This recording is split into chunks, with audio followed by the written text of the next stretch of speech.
We'll transfer information from the lesson sheet onto the board and get ready to step it up and make good things happen. Now, I'm looking for my magic wand. Where did it go?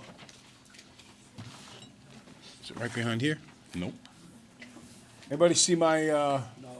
Magic eraser? No, the magic wand that I write with. Right there. Where's there? The garbage? Under what? Oh, there. Thank you. Okay. So, here's the deal. We have the first question on the quiz. First off, quiz went very well. Lots and lots and lots of 75s. And considering this is the first quiz in the series, to me, that means before we really get rocking on this stuff, you know a lot of the material. Now, tomorrow, obviously, we'll take the second one in the series, and I'd like to see anybody who got 50 turn into 75, and anybody who got 75 turn into 100. So, number one says simplify the expression below. And just to show you that anybody can make a careless mistake, the first time I did it, I got it wrong. Because I wasn't paying as much attention as I should have, and maybe you are in the same boat. In fact, the second paper I graded was Williams, and he had choice C down, and I had choice A, and then I looked and I went, oh wait, Williams right and I'm wrong, all right? Look, common base is 10. What do we do with these exponents, guys? Add them. I'm gonna, right, you multiply bases, add exponents. If I was dividing, then I would subtract. So the question is really, what is positive 3 plus negative 7? Negative 4. So the correct answer is choice C, 10 to the negative 4. What was that? I got that right, but I'll speak to something else. Well, yeah, and you know, again, sometimes I feel really bad for kids sometimes. Because, you know, I was a kid too, and we all have different things that that we're good at, but it's natural for a kid to feel bad about themselves with certain things. Man, I absolutely positively remember, plain as day, that when I was your age and I looked at myself in the mirror, I truly believed in my deepest heart that what was staring back at me was the ugliest thing in creation. I really believed that with all of my heart. I thought I was the most disgusting human being that had ever walked the face of the earth. And I thought everybody who saw me thought the same exact thing. And I knew every flaw in me. And there were two things I didn't realize when I was a kid. The first one is, you know what? No, not everybody looks at you the way you think you look at yourself, because you know everything wrong with you, most of the time, that you figure, oh, they know it too. And the truth is that a lot of times they see the good in you. Think about it for a minute. Think about the kids that you know in school, the kids that you see, your friends, and so on. For the most part, do you walk around saying to yourself, what's wrong with everybody? Or do you say, hey, there's something likable about that person. There's something good about that person. For the most part, especially as you grow older and you grow up and you, I know I hate this word, mature, then you kind of start saying, you know what, nah, that's pretty cool. And the other thing is, like, I didn't even realize it, but there were things that kids were jealous about with me. I remember at one point, there was this girl in my school, the girl, Sue Brown. Sue Brown was beautiful, absolutely gorgeous. Everybody wanted to date Sue Brown. So, Did you? no, no. Did you? So, Sue Brown, one day, she started to make friends with me just because I could do the homework. So I could help her with her homework. So, even just given the fact, hold on, just given the fact that I was able to, there was something about me, even though I thought what I saw in the mirror was the most disgusting, horrible, ugly, awful thing on the face of the earth. Sue Brown, when she looked at me, she at least said, no, you know what? He's good at school. In fact, he's better than I am. So I need help. Let me go to him for help. Now, I didn't figure this out until I got a lot older. When I got a lot older, I had this friend in high school named John Stelling. John Stelling's a true super genius. If you Google him he's like one of these guys that sits around on TV programs and does talking head stuff. He's a super genius. He's a joint professor at Harvard and MIT, and He works for the World Health Organization, and he's written a computer program that's used in almost every hospital in the world. He truly is a super genius. A lot of people throw the term genius around lightly. No, not with John. John is a true super genius. Now, when I was in high school, I always looked up to John tremendously. He helped me learn so much. I dated a girl who was very smart. I had a whole group of friends who were really, really smart. My best friend from high school is this kid, Bobby Von Aken, and he has a PhD from Oxford University in the writings of Geoffrey Chaucer, which you'll learn about when you get older. Every friend I had was super smart, and we were all really good at school. And like I said, I thought I was the ugliest. I thought I was the worst. I thought I was the most horrible, despicable human being on the face of the earth. And then I was telling John this, like, I don't know, I was probably about 40 years old at the time. And I was telling him, John, man, this is how I felt about myself in high school. This is what I thought about myself. And he goes, Bob? I said, yeah. He goes, you were so wrong. He said, we all wanted to be you. I said, what? He said, yeah. He said, see, the thing that made me hate myself and think I was so bad is when I was hit by that car, my one leg was shorter than the other, and it was bent crooked to the side, and I used to walk with a leg. It was almost 4 inches shorter than the other, so it was huge. And I used to have one shoe that was like a high platform shoe from the disco in the 60s, and then one shoe that was a regular bottom. And then I had all of these surgeries to correct it, and when I was going through all the surgeries, I could not play sports. I got very heavy, I got overweight. I was just really in awful shape. And I was a very angry person because of all the surgeries I went through. I went through about 9 of them. And I just had a chip on my shoulder, and I really didn't like me at all. And then when John started saying, so I thought they were looking at me and they were saying, oh my God, look at this loser. Look at this guy with one bent leg. Look at this guy that can't really walk right. Look at this guy, you know, with all of these problems. And John says to me, he says, no, he says, Bob, you had it all. He said, you were the guy that could play sports and get good grades. He says, we only got good grades. We wanted to be able to play sports. You could. He says, and we looked at you like, oh my God, look what happened to that guy's knees. And look what he overcame. Look how he straightened it all out. Look at what he went through. And I think they're looking at me saying, what's wrong with me? And they're saying, no, look at how he's improving. Look at how he's getting better. So I learned this about myself, and I learned to get better. So if you come into school on a particular day, and you start saying to yourself, I'm stupid, I'm not smart, I can't do this, you literally are wrong. No. I've been told that. That doesn't make you wrong. The person telling you could be wrong. The problem, Alan, is really simple. The problem is how you go about your business. Because we both know that in those flashes of time where you decide to do work, your grades shoot right up. And when you decide not to do work, they go right down. The same thing applies to every person in here. So when you get a bad grade, you can't say, I'm stupid.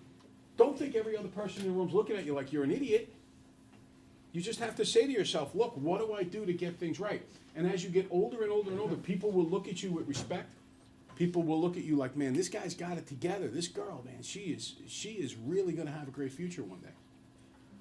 But you have to come in and you have to know when it's time to focus, when it's time to do work, when it's time to get better. And then, look, if you make a mistake, you're not a bad person. You're not. There's nothing wrong with you. It is normal to make mistakes. Somehow kids come home and they feel like if they did something wrong, there's something wrong with them. No, you're really weird if you get them all right. Then you're the weird one. John Stelling is the weird one. I was normal.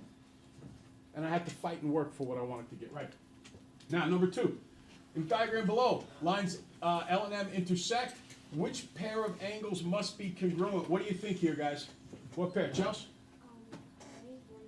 Yeah, 1 and 3. Now, what do we call angles 1 and 3? There's a relationship they share. Starts with a V. What is it? Vertical. Very good. Remember, vertical makes an X. Can you see the X within this diagram? Yeah. Right? Here's the X. So these guys here have to be equal. It's choice A. Good.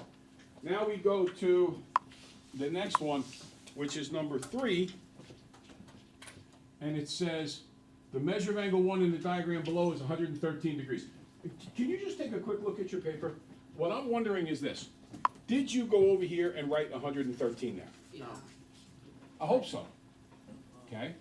Then it says, what's the measure of angle 4? The next thing I'd like you to look for in your paper is, did you draw the connection between 1 and 4? Remember before I went like this and I put the dots there so I could see they were across from each other? Yes. Well, now I want to draw this so that they look next to each other. When you draw this diagram, you're making a half a circle, aren't you? Right? Yeah. How many degrees in a half a circle?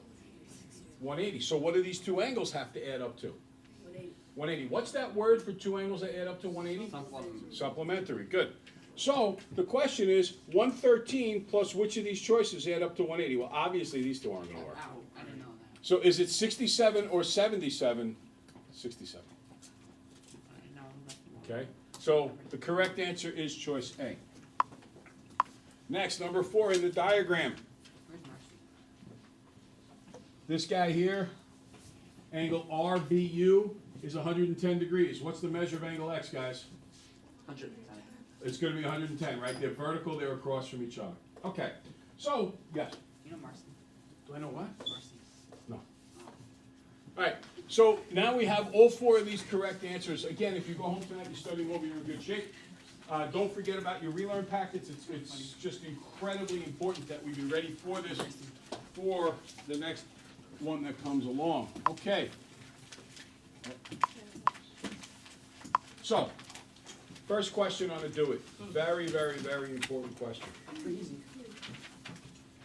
What we have here is the letter X. As soon as you see the letter X, what do you start thinking to yourself? Come on, what kind of angles? Vertical. And what do we remember about vertical angles? They're always equal. The reason these have to be vertical angles is because they're across from each other. Would it be a vertical angle if I put the X plus 89 over here? No, then they're next to each other. They add up to 180. So these two guys are going to be equal to each other. So therefore, 4x minus 1 is equal to x plus 89.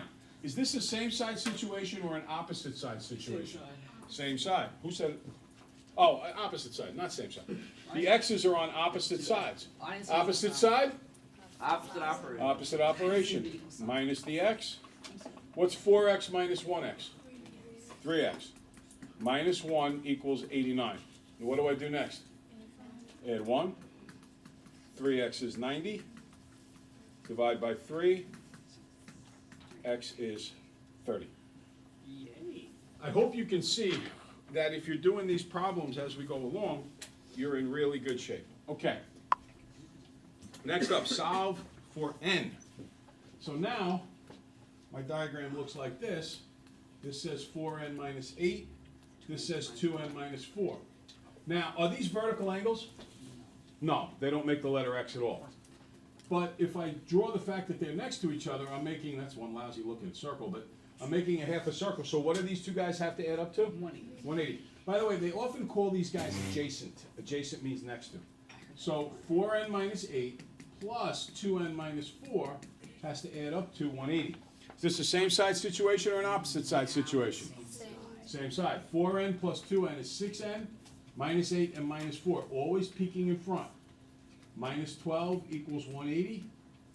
Add 12 to both sides. We're now on sending the ground troops, cruise control, die. Cruise control. 192 divided by 6, and I get n equals 32. How'd you know that? That's why they pay me the big bucks, Alan. Okay, next up, number 3. This is an important question that we went over yesterday. Let's see if you remember. It says, 2 supplementary angles are in the ratio of 1 to 2. Find the number of degrees in the largest angle. When it says these key words, ratio 1, 2, what do you start thinking to yourself? 1x. 1x and 2x. And since it says here that they are supplementary, that means that they have to add up to 180 degrees. Same side or opposite side? Same side. Same side, so 3x is 180. Dividing by 3, x is 60. Now, it says in this particular problem to find, and this is the part kids often forget, they do all this great work, they come up with 60. And then it says find the number of degrees in the larger angle. Does the larger angle have 60 degrees? No, which one's the larger angle, the 1 or the 2? 2. And this is 2x, which means 2 times 60, because x is 60. So the answer is 120. If you had put down 60, you were partway there, but not all the way there. Next, 2 angles are complementary. One is 20 more than the other. Now, this is the dangerous part. Kids love to write x plus 20 equals 90, and that's wrong. There's 2 angles in this problem. I suggest you write first angle I got and second angle. Do I know what the first angle is? Yes or no? No, so I call it x. I know the second angle is 20 more than the first angle. So what's an expression for the second angle? Come on, it's 20 more than the first one. What's the first one? Look, what is the first one? X. So how do I write something for 20 more than x? X plus 20. Now, together these things have to add up to what? It says complementary. 90. 90. So 1x plus an x plus 20 has to add up to 90. This is a same side situation. So 2x plus 20 is 90. Minus 20. 2x is 70. Mike Montenegro, man, you got to pay some attention here. Divide by 2, and I get 35. Now, I don't know if that's the answer or not, so let me keep reading. Finding the smaller angle. Yes, the smaller angle is 35 degrees. So that's the correct solution to that. Okay? Any question on those? All right. Those are 4 excellent, excellent questions. Maybe last All right? Now,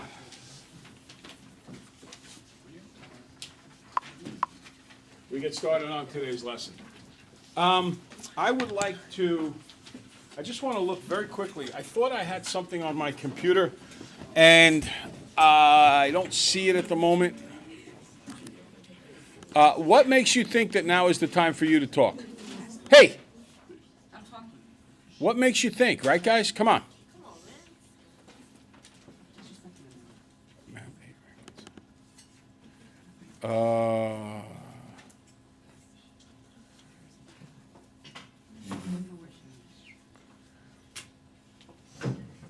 Here we, oh no, that's vertical angles. Let me see if I can find it this way. I'm just going to take 1 minute. Hopefully this works because it's pretty cool. And if it doesn't work, then I don't know what to say then.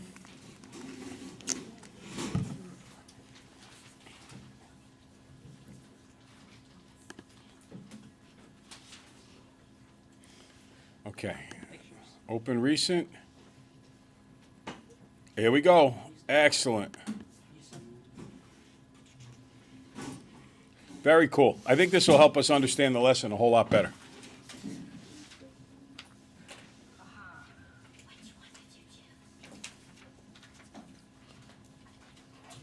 Okay, ready? Actually, this is, look, what we're talking about today is 2 parallel lines cut by a transversal, okay? That's a picture of a German Shepherd I used to have. That was Bismarck. All right, so look, this is a very, very famous diagram. You see it all the time. We're going to spend, including today, 4 days talking about this diagram and trying to understand the things that are going on here. Now, what I want you to understand when you look at this diagram is that there are 2 horizontal lines. Do you see them? Yeah. And then there's one that's almost straight up and down. That's called a transversal. So when we say that it's 2 parallel lines, those are the 2 going like this, and then the one that cuts across at an angle is called a transversal. Now, forget the bottom half of the diagram for a minute. Just look at the top half. Do you see how the top half is a letter X? Yeah. Okay. Yeah, I can see it. It is. It's a letter X. And as you look at this letter X, what I want you to notice is this. So when I said forget about the bottom half of the diagram, I'm saying forget about the piece down here. Just look at the top piece. It's the letter X. So what I really have is 2 sets of vertical angles. I have the 2 stars are going to be equal to each other because they're vertical, right? What about the 2 green dots angles? They're going to be equal as well. What do I know about a star and a green one? If I take 1 star and 1 green one, what do I know? They add up to 180. Okay, very good. So now, the thing that's so important to realize in this diagram is because the lines are parallel, you can shift the whole top angle down onto the bottom set of angles, and that means that we really have two types of angles in the diagram. We have stars and we have green dots. Every single star angle is equal to each other. Every single green dot angle, Mr. Clark, is equal to each other. And every time I see a green dotted angle and a star angle, and I put them together, they add up to 180 degrees. Now, I want to have you remember a couple of terms from when you were young.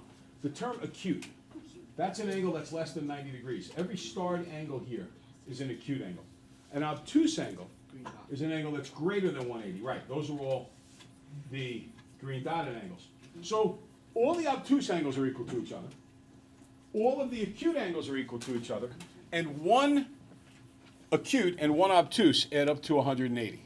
So here is, again, the very same famous diagram, but I'm going to call them angles A, B, C, D, E, F, G, and H. And what we can say here is that A and D and E and H, all the obtuse angles, there they are, A, D, E, and H, they're all equal to each other. And we could say that B, C, G, and F are all equal to each other, all the acute ones. So what if I say that angle A is 100 degrees? If angle A is 100 degrees, somebody raise their hand, tell me another angle that has to equal 100 degrees. Rena? I'm sorry?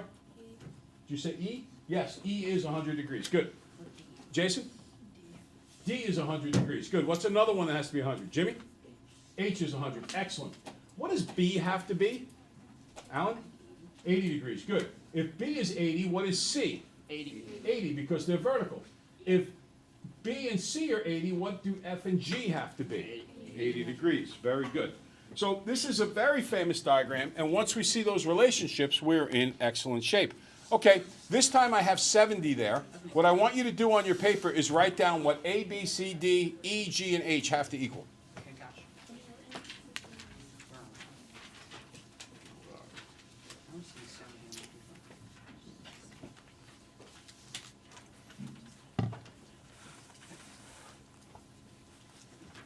A, B, C, D, E, G, and H. What do each of those angles have to equal up to?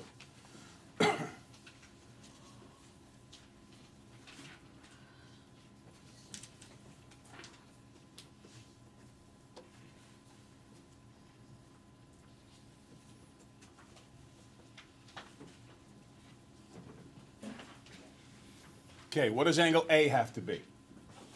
Somebody tell me, raise their hand. Go ahead. 110. Good. What does B have to be? Come on, talk, everybody. Come on, out loud. 70. Good. What does C have to be? 70. What does D have to be? 110. E. 110. G. H. 110. Good. We have 1, 2, 3, 4, 5, 6, 7, 8.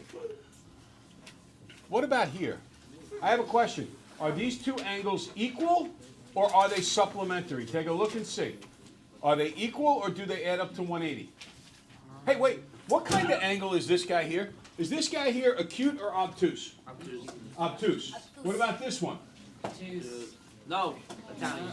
It's Italian. It's acute. Very good. So, an obtuse and an acute, what do you know about them? They always what? Equal 180. They have to add up to 180. So you would write 3n plus 3 plus 2n minus 8 adds up to 180 degrees.